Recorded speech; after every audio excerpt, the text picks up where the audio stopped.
আজকে 31শে আগস্ট হেমন্ত বিশ্ব শর্মা আমাদের শিলচরে এসেছিল। তার কারণ হচ্ছে আমাদের রাঙ্গিরখাড়ি পয়েন্টে একটা নেতাজি সুভাষচন্দ্র বসুর একটা স্ট্যাচু বানানো হয়েছিল, সেইটাই আজকে কিন্তু ওপেনিং ছিল। তার জন্য আজকে হেমন্ত বিশ্ব শর্মা এসেছিল আমাদের শিলচরে। আর এদিকে দেখতে পাচ্ছ দুজন মহিলা অনেক প্রচুর পরিমাণে ঝগড়া করছিল, পুলিশ এসে কিন্তু লাস্টে থামিয়েছে। আর এদিকে যাই হোক, এখন হেমন্ত বিশ্ব শর্মা কিন্তু চলেও এসেছে, তার জন্য পুলিশ কিন্তু সবাইকে সাইড করানো ছিল।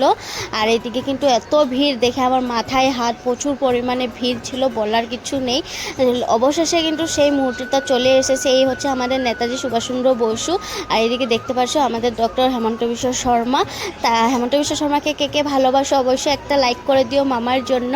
আর এদিকে দেখতে পাচ্ছ আমি কিন্তু ঘেমে একদম অবস্থা খারাপ, যেমন লাগছে না কি মুখটা এখন ধুয়ে এসেছি। এত পরিমাণে ভিড় তোমাদেরকে বলে বুঝাতে পারবো না। যাই হোক, আমরা সেখান থেকে চলে এসেছি, আসার পরে এখন একটু রিলস বানাবো। যাই হোক, কেমন লাগলো ব্লগটা অবশ্যই কমেন্ট করে জানাবে। Thanks for watching.